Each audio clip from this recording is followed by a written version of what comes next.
Triangular, round of और half round, इस type के सारे फाइल्स आते हैं।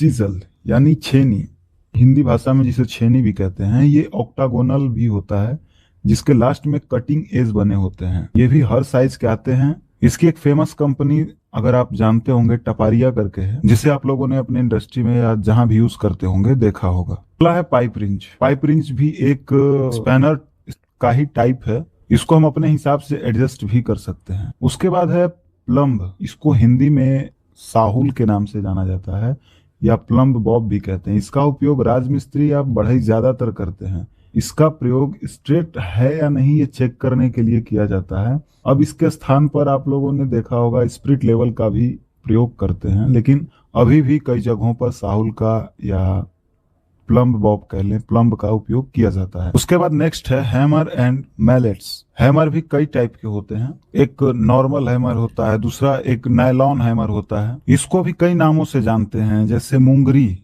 एक प्रकार का ये हथौड़ा ही है जो प्रायः रबड़ या लकड़ी का बना होता है। इसे गांव में या नॉर्मल हिंदी के भाषा में उसको मुंगरी कहते हैं। उसके बाद नेक्स्ट है प्लायर, जिसमें कि नोज एंड सर्कल प्लायर भी आते हैं। फिर उसके बाद है सिम कटर। हर महीने 3-4 हजार। सिम कटर से सिम काटने या पतले कोई भी ऐसे सीट्स होते हैं जिसको कि काटा जाता है, उसे सिम कटर कहते हैं। इसका भी प्रयोग ज्यादातर क्लैडिंग सीट लगाने में या पतले सीट्स काटने में या सिम काटने में प्रयोग किया जाता है। अगले नंबर पर है हमारा टॉर्क रिंच। टॉर्क रिंच का उपयोग किसी भी तरह के नट बोल्ट को कसने और खोलने के लिए एक स्पैनर के जैसा ही उपयोग करते हैं। अगर किसी नट बोल्ट को ठीक तरह से ना कसा जाए तो पुर्जे उसके ढीले हो जाएंगे और गिर जाएंगे, और अगर किसी नट बोल्ट को ज्यादा टाइट कर दिया जाए तो उसके थ्रेड्स खराब या फिर टूट जाएंगे और कोई बड़ी दुर्घटना भी हो सकती है। इसलिए टॉर्क रिंच का प्रयोग करके नट बोल्ट को ठीक प्रकार से टाइट करने के लिए किया जाता है। उसी तरह टॉर्क रिंच से कितना टॉर्क लगाया जाना चाहिए, जरूरत के हिसाब से उतना ही टॉर्क लगाने के लिए टॉर्क रिंच का साइज के हिसाब से स्पेसिफिकेशन भी दिया रहता है और उसी को एडजस्ट या सेट करके टॉर्क लगाया जाता है। हमारा नेक्स्ट टूल है पंच। इसके पंच के मुख्य भाग में होते हैं हेड, पॉइंट और बॉडी। पंच भी कई प्रकार के होते हैं, जैसे डॉट पंच, सेंटर पंच, प्रिक पंच, पिन पंच, ड्रिफ्ट पंच, बेल पंच, ऑटोमेटिक पंच। ज्यादातर उपयोग हम लोग डॉट पंच का और सेंटर पंच का करते हैं। डॉट पंच की बात करें तो एक कास्ट स्टील का बना होता है। इसकी बॉडी जो होती है वो षटभुजाकार होती है। इसके पॉइंट का जो एंगल होता है वो 60 डिग्री रखा जाता है। एंगल कम होने से गहरे तथा कम व्यास के जो पॉइंट बनते हैं वो गहरे और कम डायमीटर के बनते हैं।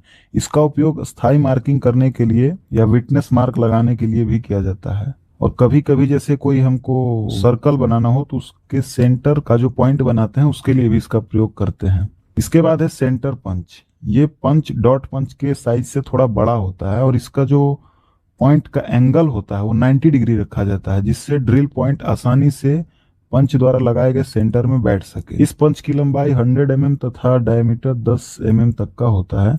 इस पंच का उपयोग होल के केंद्रों को लोकेट करने के लिए, मतलब जो होल का सेंटर है उसको लोकेट करने के लिए किया जाता है। इसका उपयोग सेंटर पॉइंट को गहरा करने के लिए भी किया जाता है। इसी तरह हैंड टूल्स में और भी हैं, जैसे screw driver, line tester, bench wise, इस तरह के। उसके बाद हम दूसरे नंबर के टूल्स की बात करेंगे, जिसमें है मशीन्स टूल। मशीन्स टूल में single phase hand drill machine है, हैंड एंगल ग्राइंडिंग मशीन है। ग्राइंडिंग मशीन में भी कई पार्ट्स आते हैं, जैसे AG4, AG5 और AG7। उसी तरह पाइप कटिंग मशीन है। पाइप कटिंग मशीन में ही चॉप सॉ मशीन आता है। उसके बाद एयर ब्लोअर है, वैक्यूम क्लीनर है, हॉट गन है और बेरिंग हीटर है। बेरिंग हीटर में ये एक इंडक्शन टाइप का काम करता है, जिसमें बीच में बेरिंग लगा के इस पे करंट फ्लो कराते हैं। थोड़ी देर में बेरिंग हीट हो जाता है और इसमें मतलब बेरिंग जब भी मोटर पे चढ़ाना होता है तब यूज में लेते हैं। निकालने के लिए हीट का अलग प्रोसेस है, लगाने के लिए बेरिंग हीटर का ही प्रयोग करते हैं। उसके बाद तीसरे नंबर पर है lifting and pulling tools. Lifting and pulling tools की बात करें तो चैन ब्लॉक इसमें सबसे पहले नंबर पर आता है। चैन ब्लॉक टन में डिवाइडेड होते हैं, जैसे 1 टन, 2 टन, 3 टन, 5 टन और 10 टन। इसी तरह लिफ्टिंग टूल्स में है डी सेकल, जो कि 1 टन से लेकर 10 टन तक में आते हैं। आई बोल्ट है, आई बोल्ट भी 0.5 टन से 10 टन तक के बीच में आते हैं। ये जो 5 टन और 6 टन है, ये आई बोल्ट या चैन ब्लॉक के लोड सहने की क्षमता होती है। इसका लोड टेस्ट भी कराया जाता है। किसी चीज को लिफ्टिंग करने के लिए पॉलिस्टर या नायलॉन का लिफ्टिंग बेल्ट्स भी यूज करते हैं। ये भी 1 टन से 10 टन के बीच में आते हैं।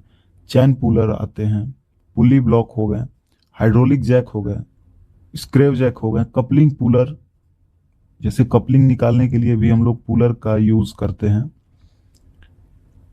वायर रोप्स हो गए, जो कि 1/2 इंचीज और 1 इंची से लेकर 5, 10, 12, 16 इस तरह से कई इंची तक के वायर रोप्स भी आते हैं। और लिफ्टिंग एंड पुलिंग टूल्स में सीलिंग्स भी आते हैं। अब सबसे इंपॉर्टेंट और लास्ट मेजरिंग टूल इंस्ट्रूमेंट, इसकी बात करें तो इसमें सबसे पहले नंबर पर वर्नियर कैलिपर है, जो कि आजकल डिजिटल भी आते हैं। अगर क्लासिकल वर्नियर की बात करें तो ये 0 से 150 और 0 से 300 mm तक के होते हैं, जिसका कि लीस्ट काउंट 0.02 mm होता है। उसके बाद मेजरिंग टेप आप सभी लोगों ने देखा होगा, 3 मीटर, 5 मीटर और ज़्यादा लेंथ के भी आते हैं, जैसे रिक्वायरमेंट होती है। उसके बाद है माइक्रोमीटर। माइक्रोमीटर में inside and outside micrometer screw gauge होते हैं, जो कि 0 से 25 mm और 50 से 200 mm तक होते हैं। इसका लीस्ट काउंट 0.01 mm होता है। उसी तरह मेजरिंग टूल्स में डायल गेज सबसे इंपॉर्टेंट, इसका लीस्ट काउंट 0.01 mm होता है। इनसाइड एंड आउटसाइड कैलिपर, इनका भी उपयोग हम इनसाइड और आउटसाइड दोनों का मेजर लेने के लिए करते हैं। यूटी मशीन यानी अल्ट्रासोनिक थिकनेस चेकिंग मशीन, अगर इसके बारे में नहीं जानते तो इस पर भी एक वीडियो पहले से अपलोड कर रखी है मैंने, उसका टेस्टिंग करके मैंने दिखाया है। उसका वीडियो भी आप लिंक से देख सकते हैं या ऊपर आई बटन पे क्लिक करके देख सकते हैं। उसके बाद इंफ्रारेड टेम्परेचर गन है, जो कि टेम्परेचर मेजर करने के लिए यूज में लाते हैं। बेवल प्रोटेक्टर भी एक गेज है, जो कि एंगल नापने के काम आता है, जैसे ब्लेड वगैरह का एंगल नापना हो या ऐसा कोई भी सरफेस जिसका एंगल हमें नापना हो, उसके लिए बेवल प्रोटेक्टर का यूज करते हैं, जिसमें कि एक स्प्रिट लगा होता है, उसके थ्रू हम लोग एंगल निकालते हैं। इसी तरह कुछ और भी मेजरिंग टूल है जिनका उपयोग होता तो है लेकिन कम होता है, जैसे tachometer, multimeter, clamp meter, earth leakage tester, earth resistance checker, insulation resistance checker, pressure gauge calibrator, balance weighter, sound level meter. उम्मीद है आपको दी गई जानकारी, जो कि मशीन टूल्स एंड टेकल के बारे में थी, यूजफुल लगी होगी। अगर आपको लगता है कि हमने आपको कुछ बेहतर जानकारियां दी हैं तो आप इस वीडियो को लाइक कर सकते हैं, और हमारे चैनल पर आप पहली बार हैं तो इस